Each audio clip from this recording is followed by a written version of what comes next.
Friends, आज हम लोग बात करने वाले हैं इमेज ट्रेसिंग के बारे में या फिर इमेज के लोकेशन के बारे में कि किसी भी ऑब्जेक्ट की जो इमेज होती है वो कहाँ बनती है, कितनी बड़ी बनती है और हमसे कितना दूर बनती है।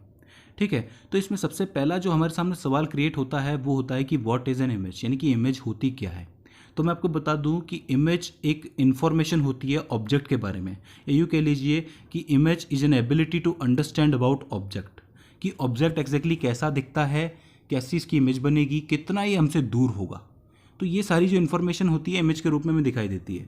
दूसरी बात यह है इमेज के बारे में कि जो इमेज होती है वो फिजिकल नहीं होती है, यानी कि उसको हम लोग सिर्फ देख तो सकते हैं लेकिन उसको महसूस नहीं कर सकते। राइट, तो ये होती है एक इमेज। अब सवाल ये है कि हम अपनी आंखों से इस इमेज को कैसे लोकेट करते हैं। पहले मैं मिरर्स की बात नहीं कर रहा हूँ, पहले मैं सिंपल ऑब्जेक्ट्स की बात कर रहा हूँ जो आपके आसपास है। जो भी चीज़ आप लोग देख रहे हैं, ऑब्वियस सी बात है उनके ऊपर लाइट पड़ती है और वो जो लाइट है आपकी आंखों में आकर के पड़ती है और फिर एक इमेज तैयार होती है। तो आप लोग अपनी आंखों से कैसे लोकेट करते हो कि कोई ऑब्जेक्ट कितना बड़ा है, कितना आपसे दूर पड़ा है। राइट, उसकी इमेज आपकी आंखों में कैसे बनती है, पहला सवाल हमारे सामने यही होता है। तो देखिए फ्रेंड्स, हमारे जो आँख होती है, ह्यूमन आई होती है, उसके अंदर एक नेचुरल खासियत होती है। क्या कि जब भी उसके अंदर कोई लाइट पड़ती है तो उसे पता चल जाता है कि वो किस डायरेक्शन से आ रही है, कितना दूर से आ रही है और कौन से ऑब्जेक्ट से आ रही है। राइट, तो वो उस चीज़ को तुरंत डिटेक्ट कर लेती है, वो उसकी एक नेचुरल खासियत है। तो इसको समझने की अगर हम लोग कोशिश करें तो मान लीजिए कि हमारे सामने एक आँख है और यहाँ पर एक ऑब्जेक्ट है। इस ऑब्जेक्ट के ऊपर लाइट पड़ेगी, ये ऑब्जेक्ट उस लाइट का रिफ्लेक्शन करेगा और वो जो लाइट बीम है वो सीधा हमारी आई बॉल को क्रॉस करती हुई हमारी रेटिना पे जाएगी और पिक्चराइज हो जाएगी। ये एक सिंपल सा फिनोमिना है, हम लोग जानते हैं ऐसा ही होता है। लेकिन एक मिनट रुक जाइए, क्या ये रे या क्या ये सिंगल रे ये ऑब्जेक्ट की सारी इन्फॉर्मेशन हमारी आंखों को दे देगी? सवाल ये है पहला। तो इसका जवाब है नहीं, ऐसा नहीं हो सकता। क्यों? क्योंकि देखिए इस ऑब्जेक्ट की जो लाइट बीम है ये सीधे जा करके पड़ेगी और रेटिना पे पिक्चराइज हो जाएगी। इससे ये तो पता चल जाएगा कि जो ऑब्जेक्ट है वो कौन सी डायरेक्शन में है। मतलब हमें ये तो पता चल गया कि इस लाइन में रे आ रही है तो इसी लाइन में आगे चल के कहीं ना कहीं ऑब्जेक्ट होगा। बट ये पता नहीं चल रहा है कि ऑब्जेक्ट कितना दूर है। कैसे पता चलेगा? क्योंकि आँख को थोड़ी पता है कि ये कितने ज़्यादा रिफ्लेक्शन के बाद, मतलब कहाँ से रिफ्लेक्ट होकर के आ रही है, मतलब एग्जैक्टली ये कहाँ से कितनी दूर से रिफ्लेक्ट होकर आ रही है। तो उसका जो पता करने का तरीका है कि उसी ऑब्जेक्ट में से एक और जो है लाइट बीम निकलेगी, वो इस तरीके से आएगी और वो बैंड होकर के इस इमेज के पास, मतलब इस रे के पास जाकर के दूसरी इमेज क्रिएट करेगी। अगर आप समझ पा रहे हो, एग्जैक्टली दो इमेजेस है, एक तो डायरेक्ट पड़ रही है और एक बैंड होकर के आ रही है। ठीक है, अब ये दोनों की दोनों रेज बाहर जहां इंटरसेक्ट करेंगी उस पॉइंट के ऊपर ही ऑब्जेक्ट होगा। और इस तरीके से ये बाहर एक हमारा ऑब्जेक्ट है और यहाँ पे एक छोटा सा ऑब्जेक्ट आप महसूस कर सकते हैं। राइट, मतलब इतने शेप का ऑब्जेक्ट है, यहाँ पे इतने शेप का ऑब्जेक्ट का एक इमेज तैयार हो गया, अगर आप मेरी बात समझ पा रहे हो तो। ठीक है, इसमें हुआ क्या, पहले एक रे आई, सीधी आई जो आकर के रेटिना पे बन गई, दूसरी रे आई उसी ऑब्जेक्ट से निकल के वो बैंड होकर के उस पहली वाली रे के पास जाकर के, मतलब उतना पास बनी जिससे कि इस ऑब्जेक्ट की एग्जैक्ट इमेज बन सके। तो मतलब जहाँ ये ऑब्जेक्ट इतना बड़ा बाहर है वहाँ एक छोटा सा एक अंदर ऑब्जेक्ट का इमेज बन गया। राइट, तो और जहाँ पर ये दोनों जो हमारी रेज हैं जाके इंटरसेक्ट करती है वहीं हमारा जो एग्जैक्ट ऑब्जेक्ट होगा लोकेट होगा। तो इस तरीके से हम पता कर पाते हैं कि हमारा एग्जैक्ट जो कहाँ पर है, ऑब्जेक्ट कहाँ पे है। इसका एक फॉर्मूला भी सिंपल सा निकाल सकते हैं कि हमें पता है कि हमारी आंख से लेकर के इस ऑब्जेक्ट के बीच की जो रेडियस है वो आर है। ठीक है, इन दोनों रेस के बीच में जो बनने वाला जो एंगल है वो थीटा है। ठीक है, और ये जो हमारा डिस्टेंस है इसको आप कहेंगे आर्क। ठीक है, और हमें पता है कि आर्क अपॉन में रेडियस इज इक्वल्स टू में थीटा होता है। ये एक सिंपल फॉर्मूला है। राइट, और यहाँ पे हमें रेडियस पता करना है, मतलब हमें पता करना है कि आंख से ऑब्जेक्ट कितना दूर है, तो रेडियस इज इक्वल्स टू में आर्क अपॉन में थीटा। तो ये एक सिंपल नॉर्मल फॉर्मूला है पता करने का कि एग्जैक्टली कोई ऑब्जेक्ट हमारी आंखों से कितना दूर है। राइट, तो ये काम करती है हमारी आई। लेकिन एक सवाल ये हमारे सामने खड़ा हो जाता है कि अगर हम लोग सिर्फ एक आंख का यूज़ करें तो क्या ऐसा पॉसिबल है? तो ऐसा मैं आपको बता दूं कि ये थोड़ा सा मुश्किल हो जाएगा अगर आप एक आंख से इस चीज़ को यूज़ करोगे। क्यों? क्योंकि जब आप एक आंख यूज़ करोगे तो ये जो मेरा एंगल बन रहा है इन दोनों रेस के बीच में वो इतना छोटा है कि उसको डिटेक्ट कर पाना आसान नहीं है, मतलब वो ऑलमोस्ट ज़ीरो के बराबर हो जाएगा। तो रिजॉल्विंग पावर जो है वो कम हो जाएगी। रिजॉल्विंग पावर कम हो गई तो हमें पता नहीं चलेगा कि एग्जैक्टली जो हमारा ऑब्जेक्ट है कितना दूर है। तभी ऐसा होता है कि जब आप एक आंख का यूज़ करते हो तो आप बता नहीं पाते हो कि एग्जैक्टली चीज़ आपसे कितनी दूर है। राइट, तो इसका मतलब दो आंखें जो होती हैं, हमारी जो दो आंखें दी गई है उसका एक यूज़ ये भी है कि दो आंखों के बीच की दूरी ये है। राइट, और दो आंखों के बीच की दूरी आर्क बन गई, और ये दो यहाँ से रेज निकली, तो रेज जहाँ इंटरसेक्ट हुई वहाँ ऑब्जेक्ट है, इनके बीच का एंगल थीटा है, आर इज में आर्क अपॉन में थीटा, यानी कि एक फिक्स दूरी हमारी आंखों के बीच में होती है, उस आर्क का यूज़ हम लोग करते हैं। तो इस तरीके से हम लोग रिजॉल्व कर पाते हैं कि कोई ऑब्जेक्ट कहाँ है, कितना दूर है, कितना बड़ा है। इसका एक छोटा सा प्रैक्टिकल एक्सरसाइज मैं आपको करने के लिए देता हूँ, अगर आप लोग अभी कर सकते हैं तो। देखिए, आप जहाँ भी बैठे हैं इस वक्त, आपके सामने कोई भी ऑब्जेक्ट हो, जैसे सबसे सही ऑब्जेक्ट तो ये रहेगा कि आप वहाँ देखिए, कोने से मेरा मतलब है कि यहाँ पर दो दीवारें मिल रही है और एक कोना बन रहा है। आप अगर इस चीज़ को देखेंगे, थोड़ी देर के लिए रुक जाइए और इसको अपनी एक आंख, यानी कि एक आंख बंद कर लीजिए और एक आंख से देखिए, राइट। और फिर एक काम कीजिए कि थोड़ी देर के बाद, मतलब 1 सेकंड के बाद, अपनी जो आंख आपने खुली हुई रखी है उसको बंद करके दूसरी वाली खोलिए, फिर पहली वाली खोलिए, फिर दूसरी वाली खोलिए। इस तरीके से एक एक आंख बंद करके एक खोलिए, एक बंद कीजिए, फिर एक खोलिए।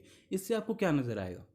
इससे आपको ये नज़र आएगा कि हर बार में जब मैं इसे एक आंख से देखता हूँ तो इसका फ्रेम ऑफ रेफरेंस, इसकी पोजीशन XYZ कुछ और है। जब इसको मैं दूसरी आंख से देखता हूँ तो उसका फ्रेम ऑफ रेफरेंस बदल जाता है। मतलब ऐसा लगता है जो चीज़ है वो अपनी जगह से डिस्प्लेस हो गई। मतलब एक आंख से देखता हूँ तो यहाँ पर है, तो एक जगह पे है, और फिर दूसरी आंख से देखता हूँ तो फिर वो दूसरी जगह पे है, राइट। तो यहाँ पे एग्जैक्टली क्या हो रहा है? यहाँ पे एग्जैक्टली हो ये रहा है कि मेरा जो ऑब्जर्वेशन पॉइंट है वो चेंज हो गया, ठीक है। इससे एग्जैक्टली क्या हुआ कि जो 3D था, जो 3D इमेज थी उस कोने की, वो चेंज हो गई 2D के अंदर। मतलब ये हुआ कि 3D फॉर्मेशन कन्वर्ट हो गया 2D इमेज के अंदर। मतलब एक 3D वॉल्यूम चेंज हो गया एक 2D सरफेस के अंदर। चेंज नहीं हुआ है, हमें लग रहा है एग्जैक्टली जो इन्फॉर्मेशन हमारे ब्रेन तक पहुंच पा रही है। तो इस प्रैक्टिकल एक्सरसाइज से हमें समझ में आया कि एक आंख से जो रिजॉल्विंग पावर है 3D वाली, जो 2D में कन्वर्ट हो जाती है, राइट। तो अब आप मुझसे एक सवाल पूछ सकते हैं कि बहुत सारे गेम होते हैं, लाइक निशानेबाजी के, आर्चरी हो गया, आपका शूटिंग हो गया, यहाँ ये जो खिलाड़ी खेलते हैं वो एक आंख से क्यों काम लेते हैं? वो अगर दो आंखों से काम लेंगे तो एक 3D ऑब्जेक्ट बनेगा, 3D इमेज बनेगी उनके सामने, तो वो ज़्यादा ईजी रहेगा। तो देखिए, उसका एक कारण है। ये जो हमारा जो गेम होता है, इसका एक लेसन बुक में एक लेसन है कि आप दो आंखें यूज़ करें बजाय कि एक आंख के, कैसे फ़ायदा मिलता है आपको एक आंख से। एक्चुअली क्या होता है, जब एक आंख से आप देखते हो तो 2D इमेज बनती है। वो एग्जैक्टली करते ये हैं कि एक आंख बंद करके अपने जो टारगेट की एक 2D इमेज अपने आंखों में सेट कर लेते हैं, जिससे वो स्टेशनरी रखते हैं। मतलब हिलना नहीं चाहिए ऑब्जेक्ट, बिल्कुल भी हिलनी नहीं चाहिए बिल्कुल भी इमेज, राइट। अब होता क्या है कि एक इमेज के ऊपर, एक फिक्स इमेज के ऊपर निशाना लगाना आसान है बजाय कि एक 3D ऑब्जेक्ट के। समझ गए आप? तो इस वजह से वो एक आंख का यूज़ करते हैं, राइट। वो इस चीज़ को एकदम फिक्स कर लेते हैं, मतलब एक 3D कोने को एक 2D बना लिया। अब 2D में जब एक आंख बंद करके कोने को देखते हैं तो आपको ऐसा लगता है कि एक प्लेन है, उसके ऊपर बीच में एक लाइन खींची हुई है। लेकिन 3D में आप देखते हैं तो कोना जो है वो अंदर तक धंसा हुआ है। अब 3D और 2D के बीच का फ़र्क यही तो होता है। तो अब इसी इन्फॉर्मेशन का, इसी नॉलेज का यूज़ हम लोग मिरर के केस में कर सकते हैं। अब आप पूछेंगे कैसे? तो आपके सामने मैं यहाँ पे एक डायग्राम रखता हूँ, आप लोग यहाँ पे देखिए कि यहाँ पे एक ऑब्जेक्ट S है, ठीक है। इस S ऑब्जेक्ट ने क्या किया, बहुत सारी जो लाइट बीम है वो रिफ्लेक्ट करी। उसमें से एक लाइट बीम यहाँ गई और रिफ्लेक्ट होकर के ऊपर की तरफ चली गई। ये हमें पता है कि इंसिडेंस एंगल और रिफ्लेक्शन एंगल बराबर करके वो ऊपर निकल गई, ये बात मालूम है हमें। एक जो रे थी वो सीधी गई और सीधी ही वापस आ गई, ठीक है। और 3 रेज जो आप देख सकते हैं वो इस तरीके से मिरर पे जाकर के पड़ी, ठीक है। और इसका भी क्या होगा, ऑब्वियस सी बात है, इसका भी रिफ्लेक्शन ही होना है, राइट। तो ये रिफ्लेक्शन होकर के इस तरफ निकल गई। अब यहाँ पर हम लोग इमेज को कैसे लोकेट करेंगे S की? यहाँ पे हमारी आँख है, आपको दिखाई दे रही है, बहुत सिंपल है। पहली जो रे इस तरफ गई थी, अगर हम इसे मिरर को एक बार के लिए ना माने, मतलब मिरर को हम लोगों ने ऑब्स्टिकल ना मान के इस रे को आगे बढ़ाया, तो ये यहाँ तक गई। बीच वाली जो रे थी जो सीधी जा रही थी वो यहाँ तक गई।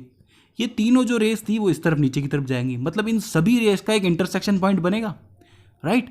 और इस इंटरसेक्शन पॉइंट पे ही इमेज बनेगी, समझ रहे हैं। और इस इमेज को लोकेट करेगी हमारी ये आँख। तो मतलब क्या हुआ, एग्जैक्टली ये 5 रेज हैं जो कि रिफ्लेक्ट हुई, और इन पांचों रेस का मिरर के पीछे एक रिफ्लेक्शन पॉइंट बना।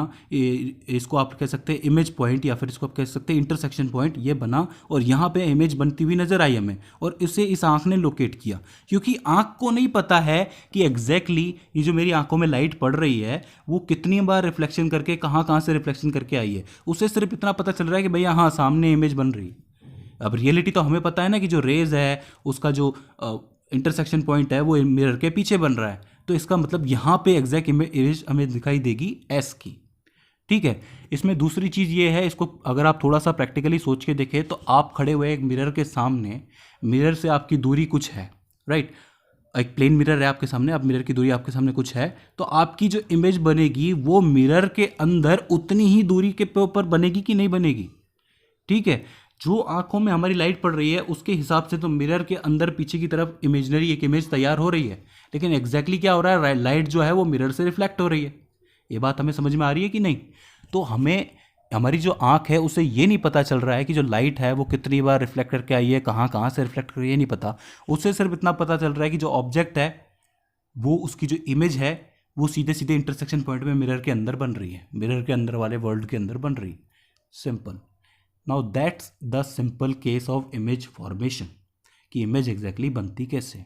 अब देखिए, इमेज मिरर के पीछे बन रही है, वो प्लस में बन रही है कि माइनस में बन रही है, कैसे बनती है, वो चीज़ डिपेंड करती है उसकी साइन कॉन्वेक्शन के ऊपर, कि भैया पीछे बन रही है तो माइनस में, आगे बन रही है तो प्लस में। वो चीज़ हम देखेंगे अब स्पेरिकल मिरर्स के अंदर। स्पेरिकल यानी कि गोलीय दर्पण जिसको आप लोग कहते हैं, उसके ऊपर जब रेस पड़ती हैं फिर रिफ्लेक्ट होती हैं तो वो अलग अलग जगहों पर इमेज को बनाती है, मतलब उनका जो इंटरसेक्शन पॉइंट होता है वो अलग अलग जगह पे होता है। जैसे कि आप ये 4 डायग्राम देख सकते हैं, यहाँ पर इमेज जो है उनका जो पॉइंट है वो अलग अलग जगह पर है, तो इस तरीके से इमेज अलग अलग जगह पे बनती है, और ये चीज़ हमें बताती है साइन कॉन्वेक्शन के अंदर। सो आई होप आपको समझ में आया होगा कि इमेज एक्जैक्टली फॉर्मेट कैसे होती है, और हमारा जो ह्यूमन आई होती है उससे हम लोग किसी इमेज को कैसे लोकेट कर पाते हैं। इसके बाद भी अगर आपको इस टॉपिक के अंदर कोई दिक्कत आती है, कोई परेशानी आती है, कोई क्वेरी आती है, तो प्लीज़ आप हमें कमेंट सेक्शन के ज़रिए पूछिए। सो फ्रेंड्स, आई होप आपको ये वीडियो समझ में आई होगी। इसके बाद अगर हमसे कोई गलती हो जाती है तो प्लीज़ हमें कमेंट सेक्शन के ज़रिए बताइए। सो फ्रेंड्स, आज की इस वीडियो में बस इतना ही। See you in the next one.